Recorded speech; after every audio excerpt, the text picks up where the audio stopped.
Hello students, welcome to NG classes. मेरा नाम नागेंद्र है।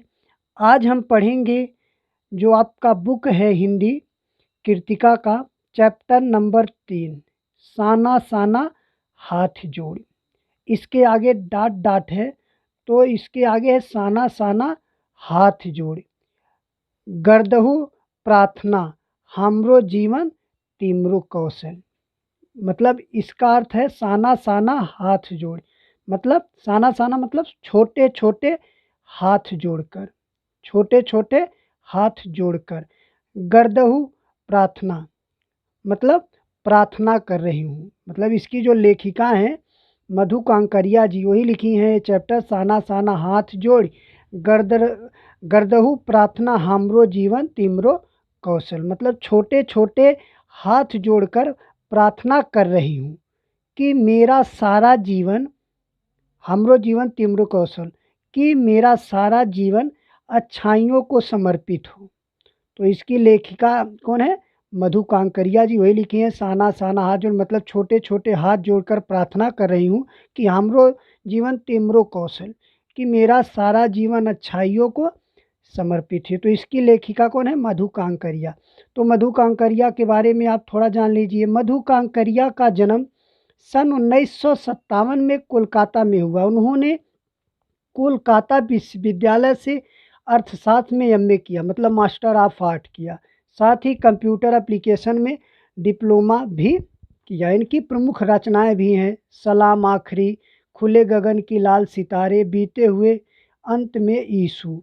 इन्होंने समाज में व्याप्त अनेक ज्वलंत समस्याएं जैसे अपसंस्कृति, महानगर की घुटन और लाल बत्ती इलाके की पीड़ा और असुरक्षा के बीच युवाओं में बढ़ती नशे की आदत उनकी रचनाओं के विषय रहे हैं। तो यहाँ पे उन्होंने लिखा है साना साना हाथ जोड़ के बारे में। तो आज हम इसका क्या पढ़ेंगे? पाठ पढ़ेंगे। तो ये बहुत लंबा चैप्टर है, यात्रा वृतांत है, बहुत लंबा है, तो ज़्यादा समय लगेगा। तो आप लोग ईमानदारी से पूरा वीडियो ज़रूर देखिएगा। तो पाठ का सार अब हम शुरू करते हैं। यह पाठ एक यात्रा वृतांत है। जैसे आप 9th में पढ़े थे लहासा की ओर, वो भी क्या है? यात्रा वृतांत। ऐसे क्वेश्चन पूछ देता है कि साना साना हाथ जोड़ किस विधा की रचना है, तो क्या कहेंगे हम? यात्रा वृतांत है। पता रहे कि साना साना हाथ जोड़ कैसी रचना है, किस विधा की? तो यात्रा वृतांत। तो यह पाठ एक यात्रा वृतांत है जिसमें मधु कांकरिया ने, मधु जिसकी लेखिका कौन है? मधु कांकरिया जी। ये कोई पूछे कि साना साना हाथ जोड़ के लेखिका कौन है, तो मधु कांकरिया ने अपने गंगटोक और हिमालय की यात्रा का वर्णन बड़े ही रोचक रूप में प्रस्तुत किया है। गंगटोक सिक्किम की राजधानी है, तो वो यात्रा पे गई थी, उसी के बारे में यहाँ पे बताई है। सिक्किम की राजधानी है गंगटोक, तो वहाँ पे वो गई थी यात्रा करने। तो उसी के बारे में इस पूरे चैप्टर में हमको क्या करना है? पढ़ना है कि सिक्किम मतलब गंगटोक में लोग कैसे हैं, वहाँ का रहन सहन कैसा है, वेशभूषा कैसा है, वहाँ के रास्ते कैसे हैं, पहाड़ियाँ कैसे हैं, वहाँ पे बर्फ़ है कि नहीं है, कैसे लगते हैं। इसी सब के बारे में उन्होंने चीन के बॉर्डर पे सैनिकों के बारे में क्या क्या देखा, तो इसी के बारे में हम इसमें क्या पढ़ेंगे कि जैसे चीन बॉर्डर है वहाँ पे कुछ दूर पे, तो सिक्किम के बॉर्डर पे, तो वहाँ पे 15 डिग्री सेल्सियस से मतलब -15 डिग्री सेल्सियस पे वहाँ के सैनिक कैसे ड्यूटी देते हैं। वहाँ के नागरिक, वहाँ की जो बच्चियाँ हैं अपने देश से कितना प्रेम, कितना लगाव करती हैं। तो इसी के बारे में इसमें पूरा है, तो ही हम पढ़ेंगे। थोड़ा जल्दी पढ़ेंगे लेकिन आप लोग अच्छे से इसको सुनिएगा। तो अपने गंगटोक और हिमालय की यात्रा का वर्णन बड़े ही रोचक रूप में प्रस्तुत किया है। इस पाठ में लेखिका ने न केवल प्राकृतिक सुंदरता का वर्णन किया है, बल्कि उन दृश्यों को मतलब उन सीन को भी प्रस्तुत किया है जिनमें विषम परिस्थितियों में पुरुष और स्त्री के जीवन संघर्ष को भी बताया है कि पुरुष और स्त्रियों का जीवन वहाँ कैसा है, कैसे वो लोग संघर्ष करते हैं। वहाँ की प्राकृतिक सुंदरता का भी बहुत ही मनोहर वर्णन इसमें किए हैं। अब आगे देखिए, गंगटोक की सुंदरता। गंगटोक की क्या है, सुंदरता। तो रात में गंगटोक शहर को देखते हुए लेखिका को ऐसे लगता है मानो आसमान उल्टा पड़ा हो और तारे बिखर कर टिमटिमा रहे हों। मतलब वहाँ का प्राकृतिक वातावरण ऐसा लग रहा था, कहाँ का, गंगटोक का, कि उल्टा पड़ा हो, आसमान उल्टा पड़ा और तारे क्या हों, बिखर कर टिमटिमा रहे हों। गंगटोक शहर को मेहनत कश बादशाहों का शहर कहा जाता है। बहुत इंपॉर्टेंट है, कोई पूछे कि मेहनत कश बादशाहों का शहर किसे कहा जाता है, तो सिक्किम की राजधानी गंगटोक को कहा जाता है, क्योंकि यहाँ के लोग परिश्रमी हैं, मेहनती होते हैं। सिक्किम के लोग, पहाड़ी एरिया के लोग बहुत परिश्रमी होते हैं। और यहाँ की रात दिन और शाम बहुत सुंदर है। सुबह होते हुए एक नेपाली युवती से सीखी हुई प्रार्थना होठों को छूने लगी। क्या प्रार्थना थी कि साना साना हाथ जोड़, गर्दहु प्रार्थना हमरो जीवन ताम्रो कौशल। तो वही लेखिका कह रही हैं कि उसकी प्रार्थना होठों को क्या करने लगी, छूने लगी, कि मैं छोटे छोटे हाथ जोड़कर क्या कर रही हूँ, प्रार्थना कर रही हूँ कि मेरा सारा जीवन क्या हो, अच्छाइयों को समर्पित हो। कि लेखिका कह रही कि नेपाली युवती की सीखी हुई प्रार्थना होठों को क्या करने लगी, छूने लगी। क्योंकि ये जो चैप्टर है एक कवित्री है, बंगाली और बंगाली भाषा में ही लिखी है। तो साना साना हाथ जोड़, गर्दहु प्रार्थना हमरो जीवन तिमरो कौशल। वही लड़की कही थी कि मैं छोटे छोटे हाथ जोड़ के मैं छोटे छोटे हाथ जोड़ के प्रार्थना करती हूँ, मतलब प्रार्थना कर रही हूँ कि हमारा सारा जीवन अच्छाइयों को समर्पित हो। आँख खुलते हुए होटल की बालकनी की ओर भागी, क्योंकि उन्हें लोगों ने बताया था कि यदि मौसम साफ हो तो हिमालय की सबसे ऊंची चोटी कंचनजंगा साफ दिखाई देती है। जब मौसम साफ होगा तो हिमालय की जो सबसे ऊंची चोटी होती है कंचनजंगा, तो वो साफ दिखाई देती है। कहाँ, जहाँ वो ठहरी थी। पर आसमान बादलों से ढका हुआ होने के कारण वह नहीं दिखाई दी। उसके स्थान पर वहाँ जहाँ तक नज़र जाती वहाँ तक फूल ही फूल नज़र आ रहे थे। मतलब पहाड़ नहीं दिखा, कंचनजंगा, क्या दिखाई दिया, फूल ही, जहाँ तक नज़र गई वहाँ तक फूल ही दिखाई दिया। उन्हें देखकर लेखिका को ऐसा लगा मानो वह फूल के बाग में आ गई हूँ। गंगटोक से युमथांग की दूरी 149 किलोमीटर थी। मतलब वहाँ का एक स्थान है, गंगटोक से थोड़ी दूर 149 किलोमीटर की दूरी पर क्या है, युमथांग जगह है। उनका ड्राइवर जतेन नार्गे, ड्राइवर का नाम क्या है उनके, जतेन नार्गे, उन्हें बताता हुआ जा रहा था कि रास्ते भर फूलों से लदी हुई घाटियाँ मिलेंगी। उत्सुकतावश लेखिका ने उनसे पूछा कि क्या वहाँ बर्फ़ मिलेगी। बाद में उन्हें अपना यह बचकाना लगा। मतलब जब आदमी के घूमने जाता है पहाड़ी इलाकों में तो क्या करता है, यदि अच्छा घूमना टहलना है, पर्यटक पे आपको जाना है बाहर पहाड़ी एरिया में, यदि अच्छी तरीके से घूमना है तो आप गाड़ी बुक करते हैं। तो उसी प्रकार लेखिका ने भी एक गाड़ी बुक किया। और क्यों बुक किया, क्योंकि वहाँ के जो ड्राइवर होते हैं, वहाँ के जो होते हैं, उनको सब पता रहता है, वो रास्ते से ले जाते हैं, सब बताते दिखाते वो आपको घुमाएंगे। और यदि आप गाड़ी नहीं करेंगे तो आप परेशान हो जाएंगे, भाड़े से आप कोई जानकारी नहीं ले पाएंगे। तो रास्ते में जब जाती गई तो लेखिका पूछती रही कि ये क्या है, वो कहा। मतलब आप ही किसी अनजान आदमी, मतलब किसी आदमी के साथ जा रहे हैं, बार बार उससे पूछेंगे कि ये क्या है, ये क्या बना है, यहाँ कौन रहता है, तो बाद में आपको अपने आप लगेगा कि आप क्या कर रहे हैं, बचकाना काम कर रहे हैं, आपको अच्छा नहीं लगा, और उसको भी नहीं लगेगा आप जब बार बार उससे पूछेंगे। तो वही लेखिका इसके बारे में क्या कर रही हैं, बता रही हैं। तो आगे देखो, यूथ,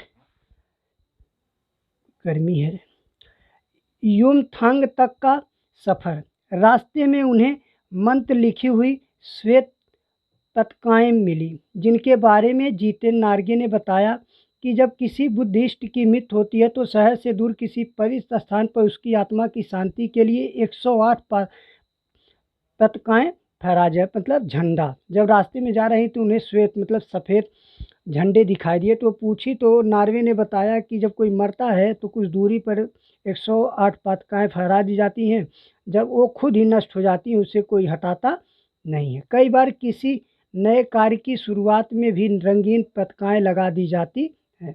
रास्ते में कवि लॉन्ग स्टॉक पड़ा, एक स्थान है, क्या है, कवि लॉन्ग स्टॉक पड़ा, जिसके बारे में जितेन ने बताया कि यहाँ पर गाइड फिल्म की शूटिंग हुई थी। इसी स्थान पे किसकी शूटिंग हुई थी? गाइड फिल्म की शूटिंग हुई थी। वहीं पर लेप्चा और भूटिया स्थानीय जातियों के बीच चले लंबे संघर्ष के बाद हुई शांति वार्ता का स्मरण करवाने वाला स्थान है। एक संघर्ष बहुत बड़ा हुआ था, लेप्चा और भूटिया एक जनजातियां, उनके बीच बहुत अच्छा लंबा संघर्ष हुआ था। उसी के बारे में बता रहे हैं कि उनको याद कराने वाला पत्थर भी वहीं पे है।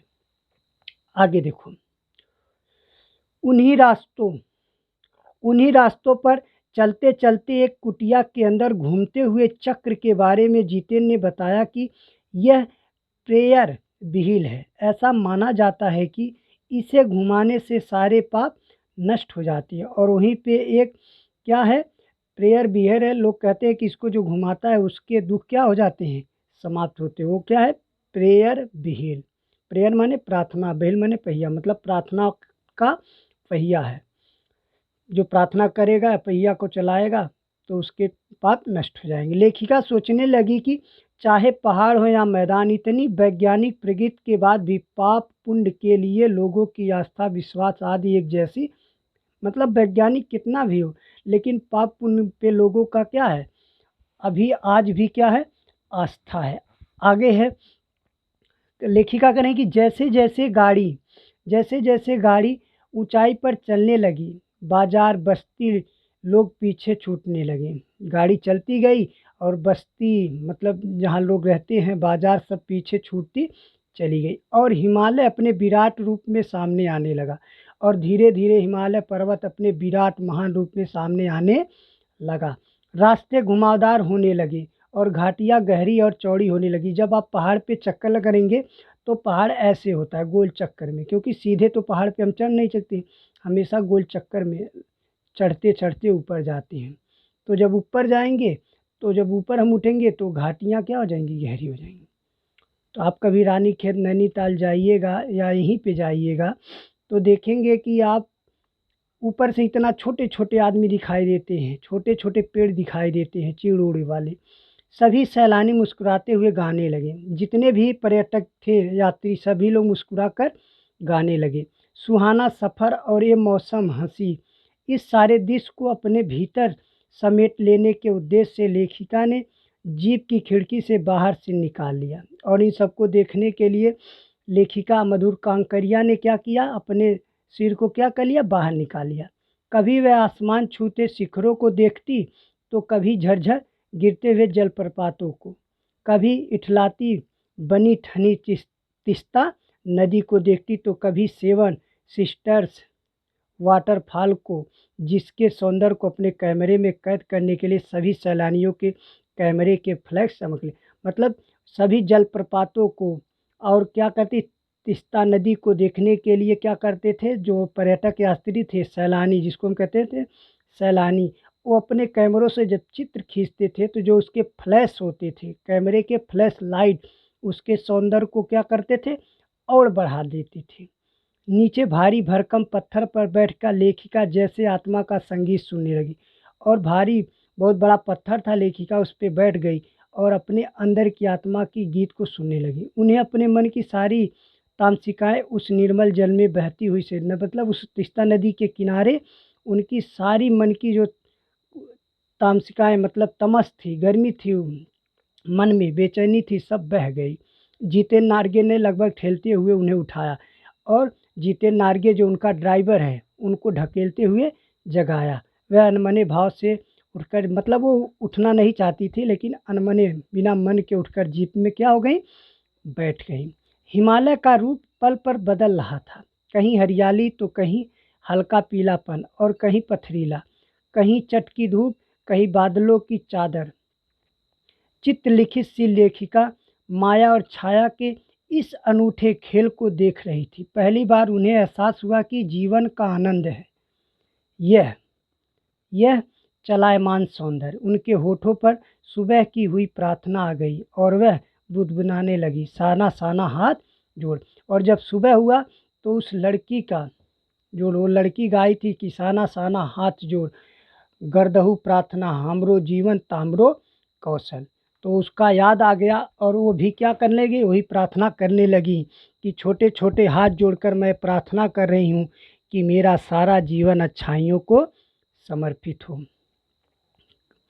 हम चले नेक रास्ते पे, भूल कर भी कभी भूल होना। ए मालिक गाना है ने। महिलाओं की श्रम साधना। मंत्रमुग्ध सी टंडिल अवस्था में ही थोड़ी दूर निकलने पर महिलाओं की श्रम साधना, इसको देख लो, महिलाओं की श्रम साधना। अब वहाँ की महिलाओं की मतलब गंगटोक की महिलाओं की मेहनत के साधना के बारे में यहाँ पर कवित्री बता रहे कि वहाँ की औरतें कितनी मेहनती होती हैं, उसके में बारे में यहाँ बता रही हैं। मंत्रमुग्ध सी तदेंद्रीय अवस्था में ही थोड़ी दूर निकलने पर अचानक ही उनके पांव ठिठक गए। ऐसा लगा जैसे समाधिस्थ भाव से नृत्य करती हुई किसी नृत्यांगना के पांव के नुपुर अचानक टूट गए। उन्होंने देखा कि कुछ पहाड़ी औरतें पत्थरों पर बैठी हुई पत्थर तोड़ रही हैं। थोड़ी देर जाने के बाद उन्होंने देखा कि कुछ पहाड़ी औरतें क्या कर रही, पत्थरों पर बैठ के क्या कर रही हैं, पत्थर तोड़ रही हैं। गूथे आटे सी कोमल काया पर हाथों में कुदाल और हथौड़े और पीठ पर बंधी डोको माने बड़ी टोकरी में उनके बच्चे भी बंधे हुए थे।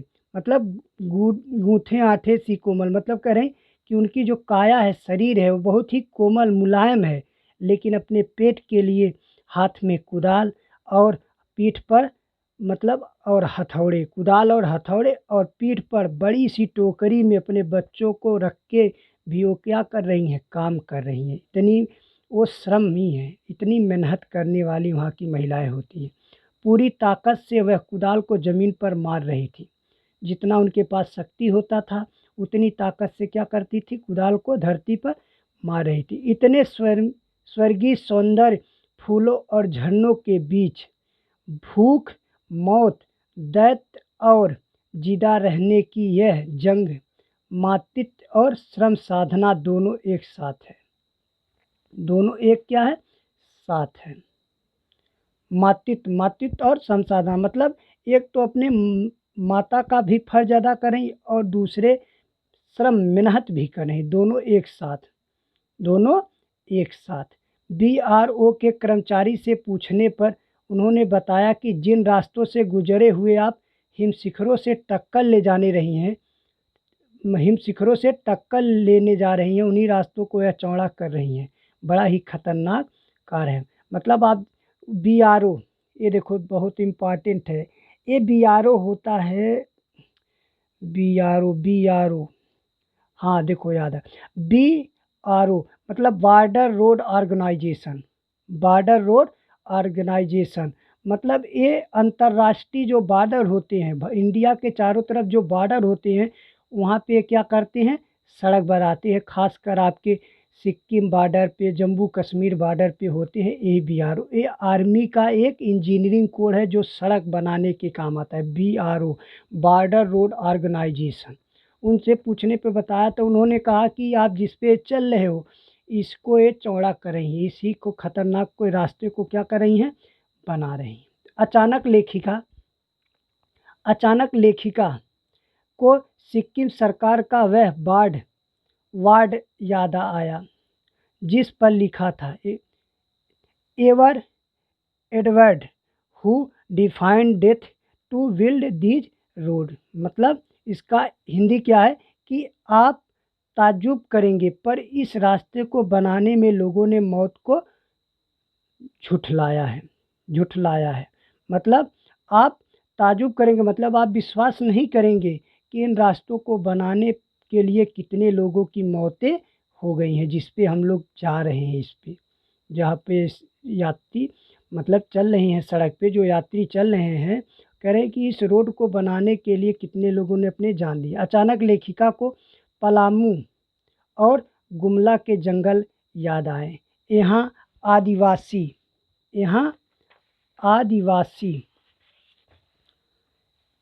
यहाँ आदिवासी, यहाँ आदिवासी, यहाँ आदिवासी युवतियाँ पीठ पर बच्चे को कपड़े से बांधकर वन वन घूमती हुई पत्तों को तलाश कर रही थी। मतलब यहाँ की जो लड़कियाँ थीं वो पीठ पर बच्चों, युवतियाँ, औरतें, बच्चे, युवतियाँ बच्चों को कपड़े में बांधकर वन वन घूमती हुई पत्तों को तलाश कर रही थी। उसे गमगीन देखते जितेंद्र ने कहा, मतलब गमगीन, गम में होते हुए, मतलब वो औरतें गमगीन थी, गम में थी। तो जितेंद्र मतलब उनका जो ड्राइवर था मधु जी का, तो जितेंद्र ने कहा, मैडम यह मेरे देश की आम जनता है। मध- मतलब मैडम यह मेरे देश की, मतलब मधु कांकरिया जी से कह रहा है। गमगीन देखकर जितेंद्र ने कहा कि यह मेरे देश की जनता, इन्हें तो आप देख ही लेंगी। अभी तो आप सुंदरता को देखिए, जिसको देखने के लिए आप पैसे खर्च करके आए। वो कहा कि ये तो हमारे देश की जनता है, इसे तो आप देख ही लेंगी, लेकिन आप जिसके लिए आप पैसा इतना खर्च कर रही हैं, पहले आप उसको देखिए। लेखिका मन ही मन सोचने लगी कि ये देश की आम जनता नहीं है, जीवन का संतुलन भी है। ये कितना कम लेकर समाज को कितना अधिक वापस लौटा देती है। मतलब ये लेते हैं, कोई आदमी यदि 10,000 पा रहा है तो इतना मेहनत, जैसे कोई आदमी है 10,000 रुपये महीने पा रहा है तो कम से कम बेचारा 1 लाख का तो काम करता ही होगा, नहीं तो 50,000 का काम करता होगा। तो यही लेखिका कह रही हैं कि समाज को कितना अधिक वापस लौटा देती है, लेती हैं कम लेकिन लौटा देते हैं ज़्यादा, वही कह रही हैं। अचानक किसी बात पर युवतियाँ खिलखिलाकर हंस पड़ी। तभी लेखिका को लगा कि जीवन लहरा गया और सारा खंडहर ताजमहल बन गया हो। थोड़ी थोड़ी आगे चलने पर स्कूल से लौटते हुए बच्चे दिखाई दिए। नार्गे ने बताया कि यहाँ का जीवन कठोर है। थोड़े आगे चलने पर स्कूल से लौटते हुए बच्चे, लेखिका रोड पे जा रही हैं तो बच्चे स्कूल से लौट कर आ रहे थे। तो जितेंद्र नार्गे ने बताया कि यहाँ का जीवन क्या है, बहुत कठोर है। यहाँ पर सिर्फ एक ही स्कूल है, यहाँ पे क्या है, सिर्फ एक ही स्कूल है। बच्चे स्कूल जाने के साथ ही अपनी माँ के साथ कामों में हाथ बटाते हैं। बच्चे स्कूल भी जाते हैं और अपनी माँ के साथ काम भी करते हैं। आगे बढ़ने के साथ ही खतरा और बढ़ जा रहा था। जैसे जैसे आगे गाड़ी जा रही थी, खतरा और बढ़ जा रहा था। सड़कें सकरी होती जा रही हैं और बहुत ही ऊंचा, मतलब चढ़ाई पहाड़ों पर ज़्यादा हो गई। समतल स्थान से पहाड़ अब ज़्यादा ऊंचे स्थान पे पहुंच गया। धीरे धीरे गाड़ी ऊपर जा रही पहाड़ पे, इसीलिए खतरा बढ़ता जा रहा है। रास्ते और सकरे होते जा रहे हैं। रास्ते में जगह जगह लिखी हुई चेतावनियाँ खतरों के प्रति सजग करती जा रही हैं। मतलब रोड पे क्या होते हैं, वो चेतावनियाँ लगे होते हैं, बोर्ड लगे होते हैं, आरटीओ वाले लगाए रहते हैं कि ये सकरी पुलिया है, सकरा रास्ता है।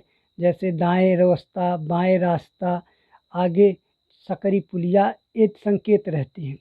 आगे देखिए, लायुंग में रुकना, सॉरी, ढलते सूरज की रोशनी में कई युवतियां बोकू, बोकू मतलब सिक्कमी प्रधान, मतलब बोकू एक सिक्कम का पहनने वाला, मतलब वहाँ के देश में पहनने वाला एक परिधान है, पहनने वाले कपड़े हैं, जो जिसे हम क्या कहते हैं, बोकू। वहाँ की जो युवतियाँ पहनती हैं कपड़े, उसको बोकू कहती हैं। पहने हुए चाय की पत्तियाँ तोड़ रही थी और क्या कर रही थी, चाय की, और पूछता भी है कि चाय का मतलब हेड ऑफिस कहाँ है, तो दार्जिलिंग में है।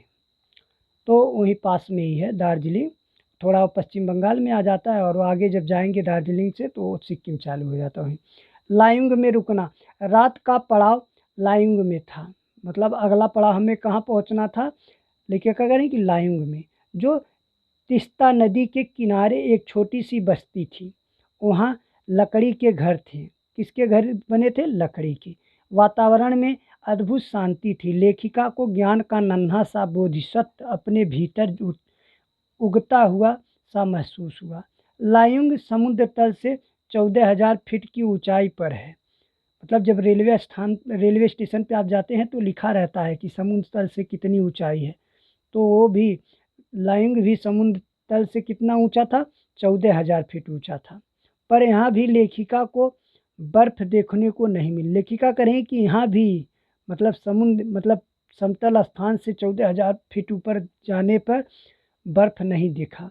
एक सिक्किमी नवयुवक ने बताया कि लगातार बढ़ते हुए प्रदूषण के कारण स्नोफॉल में कमी आई है। मतलब वहाँ का एक नेपाल मतलब सिक्किमी लड़का था, वो कहा कि प्रदूषण बढ़ने के कारण यहाँ का जो स्नोफॉल है उसमें क्या हो गया है, कमी आ गया। मतलब यहाँ के बर्फ़ में अब कमी आ गया, बर्फ़ नहीं गिर रहा है। यहाँ से 500 फीट की ऊंचाई पर कटाव है, वहाँ बर्फ़ मिल जाएगी। ले वो लड़का बताया कि यहाँ से और 500 फीट ऊपर जाओ ऊंची स्थान पे, तो वहाँ पे आपको कटाव है, वहाँ पे बर्फ़ मिल जाएगा।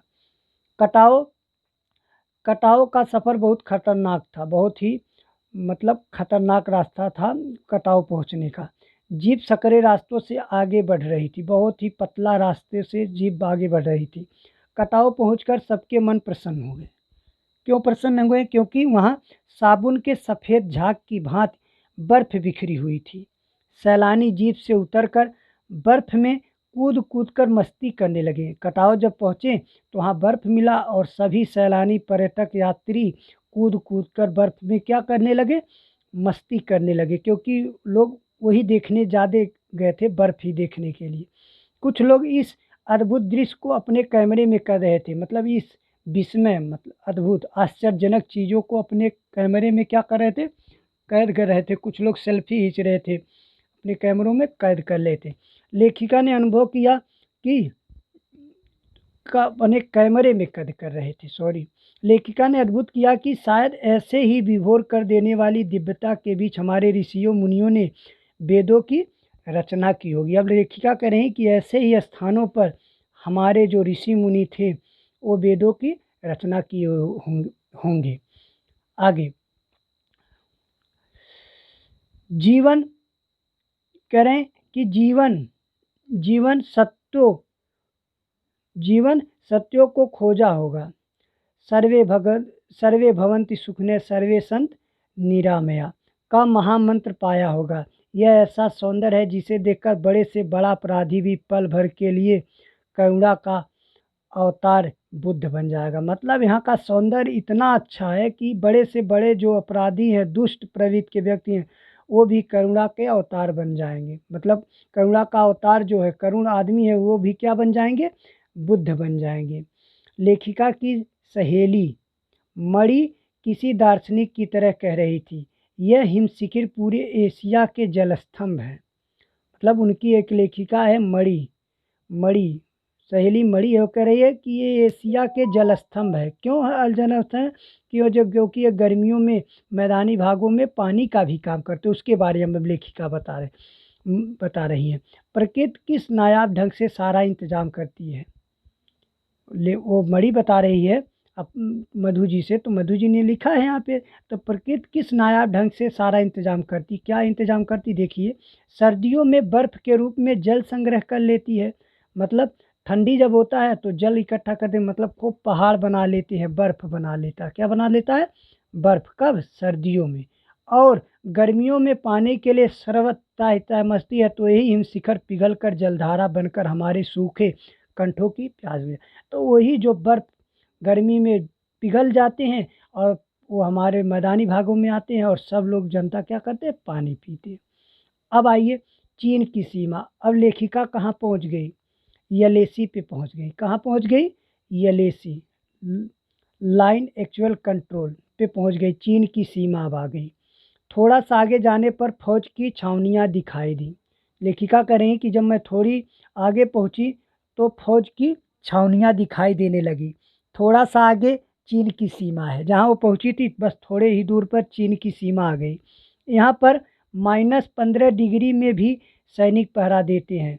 मतलब हमारे यहाँ कह रहे हैं कि 100 मतलब -15 डिग्री में सैनिक क्या कर रहे हैं, पहरा दे रहे हैं। लेखिका के द्वारा पूछने पर एक सैनिक ने उत्तर दिया कि जब आप लोग चैन से सोते हैं तो हम लोग यहाँ पहरा देते हैं, यदि हम लोग पहरा न दे तो आप लोग चैन से सो नहीं पाएंगे। लेखिका सोचने लगी कि जिन बर्फीली इलाकों में बैसाख के महीने में ठिठुर हैं। लेखिका कब पहुँची हैं? चैत बैसाख में पहुँची हैं।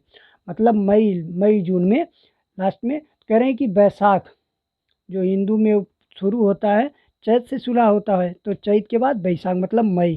कह रहे हैं कि मई में इतनी ठंडी है, और वो लोग क्या करते हैं, पौष मांग मतलब दिसंबर जनवरी में जब सब कुछ जम जाता होगा, सब कुछ जम जाता है, तब ये जवान क्या करते हैं, हमारे देश की क्या करते हैं, रक्षा करते हैं। इनको हमें क्या करना चाहिए, सलाम करना चाहिए। क्या करना चाहिए, सलाम करना चाहिए। किसको, हमारी देश के सेना को। लायुंग से युमथांग तक का सफ़र। अब लेखिका बता रही कि लायुंग से युमथांग तक का सफ़र में क्या क्या रहा।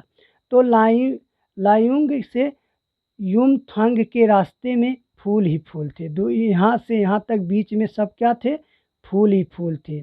एक चिप्स बेचती हुई युवती से लेखिका ने पूछा। अब कह रहे हैं लेखिका कि एक लड़की थी, वो चिप्स बेच रही थी, तो उससे लेखिका ने पूछा, क्या क्या तुम सिक्किमी हो। युवती से पूछे क्या सिक्किमी हो, तो उन्होंने कहा कि नहीं, मैं सिक्किमी नहीं हूँ, मैं क्या हूँ, इंडियन हूँ। मैं क्या हूँ, इंडियन हूँ। तब लेखिका कहती है कि काश यदि यही चीज़ हमारे जम्मू कश्मीर के लोगों के पास आ जाता। क्योंकि आप लोगों को पता होगा कि जम्मू कश्मीर का 370 जब ये लिखा गया था, अब तो जल्दी 370 में कुछ बदलाव हुआ है, लेकिन 370 का क्या मतलब का कि कश्मीरी लड़की कोई भी कश्मीरी लड़की यदि कोई भी कश्मीरी लड़की यदि किस भारत के किसी राज्य के लड़के से यदि शादी करती है, तो उस लड़की की नागरिकता समाप्त हो जाती है। और किसी किसी पाकिस्तान मतलब कोई कश्मीरी लड़की यदि किसी पाकिस्तान लड़के से शादी करती है, तो जो पाकिस्तान का नागरिक है उसको क्या मिल जाता है, जम्मू कश्मीर की नागरिकता मिल जाता है। ये है हमारा 370 और 35A। तो कुछ बदलाव हुआ है इस समय। तो ही बता रही हैं कि काश कश्मीर के साथ भी ऐसा सहज रिश्ता हो जाता। वो लेखिका कर रही हैं, सोच लेगी कि काश जैसे लड़की कह रही है ऐसा रिश्ता हमारा कश्मीर के साथ भी हो जाता। वहाँ पहाड़ी कुत्ता को देखकर मणि ने कहा कि ये पहाड़ी कुत्ते भौंकते नहीं, ये सिर्फ चांदनी रात में। मतलब वहाँ एक कुत्ते होते हैं, हमारे यहाँ कुत्ते रात को भी भौंकते हैं और कभी कभी दिन को भौंक देने, लेकिन वहाँ के जो कुत्ते हैं पहाड़ी कुत्ते, ये भौंकते नहीं हैं। ये सिर्फ जब चांदनी रात होती है, उजाला होता तभी भौंकते हैं। लौटते समय जितेन नारगे उन्हें तरह तरह की जानकारी देता रहा। जब वहाँ से लौट रही थी तब भी जितेन नारगे ने उनको तरह तरह की जानकारी देता, रास्ते भर बता रहा ये है वो है, सब चीज़ें बताता रहता था। वहाँ स्थित एक पत्थर के बारे में जितेन ने बताया कि उस पत्थर पर गुरु नानक के फुटप्रिंट हैं। रास्ते में आ रहे थे तो एक पत्थर था, तो बताया कि गुरु नानक के फुट माने पैर के प्रिंट हैं, उस पत्थर पे गुरु नानक जी के पैर हैं। गुरु नानक जी कौन है, ये सिख संप्रदाय के प्रवर्तक है, सिख धर्म के स्थापक है। जो हमारा सिख धर्म है उसके स्थापक कौन है, गुरु नानक देव। कहते हैं यहाँ गुरु नानक जी की थाली में से थोड़े से चावल छिटक कर बाहर गिर गए थे, और उस स्थान पर चावल की खेती होती है। गुरु नानक जी पहुँचे थे वहाँ, और वो थाली लिए थे, उसी थाली में चावल था किसी, और वो छिटक गया होता, और जहाँ छिटका वहाँ पे चावल की मतलब धान की क्या होती है, खेती होती है। थोड़ा और थोड़ा और आगे चलने पर खेदूम था, जहाँ पर देवी देवताओं का निवास माना जाता है, इसलिए वहाँ गंदगी नहीं फैलाई जाती है। तो जो खेदूम था वो देवी देवताओं का स्थान था, और वहाँ पे गंदगी नहीं फैलाई जाती थी, ऐसी लेखिका बता रही हैं। वे लोग पहाड़, नदी, झरने आदि की पूजा करते हैं। कहाँ, खेदूम के लोग पहाड़, नदी, झरने आदि की क्या करते हैं, पूजा करते हैं। वे उसे गंगटोक नहीं, गंतोक कहते हैं। खेदूम के लोग गंगटोक नहीं कहते हैं, क्या कहते हैं, गंतोक कहते हैं। युमथांग पहले टूरिस्ट स्पॉट नहीं था, युमथांग पहले टूरिस्ट स्थान नहीं था। भारतीय आर्मी के कप्तान, इंडियन आर्मी के जो कप्तान शेखर दत्ता ने घाटियों के बीच रास्ते निकालकर, घाटी किसे कहते हैं, मतलब घाटी कहते हैं जैसे ए है, ये दो पहाड़ ऊपर ऊपर है, और जो नीचे रास्ता होता है उसे जैसे फिल्म उलिम देखते हैं, ऊपर ऊपर क्या होते हैं, सिपाही बंदूक लिए रहते हैं और बीच में घोड़े जाते हैं, ऊपर सब रहते हैं। तो दो पर्वत उठे होते हैं और बीच में नीचे रास्ता होता है, उसी को घाटी कहते हैं। तो ये कह रहे हैं घाटियों के बीच रास्ता निकाल कर इसे टूरिस्ट स्पॉट बनाया गया। इन्हीं किसने करवाया था? शेखर दत्ता। ये इंडियन आर्मी के कप्तान थे। लेखिका मन ही मन सोच रही थी कि मनुष्य की इसी असमाप्त खोज का नाम ही सौंदर्य है। मतलब ऐसे ऐसे खोज, ऐसे ऐसे खोज जैसे शेखर दत्ता ने इसकी खोज की, पर्यटक स्थान बनाया, इसी खोज का नाम ही क्या होता है? सौंदर्य होता है। तो यदि आप लोगों को वीडियो अच्छा लगा हो तो आप लोग इसको ज़रूर पूरा देखिएगा बिना स्किप किए हुए, और इसको लाइक करें अपने दोस्तों के पास, और शेयर करिए, और हमारे चैनल को नए हों तो सब्सक्राइब करिए। शुक्रिया, धन्यवाद।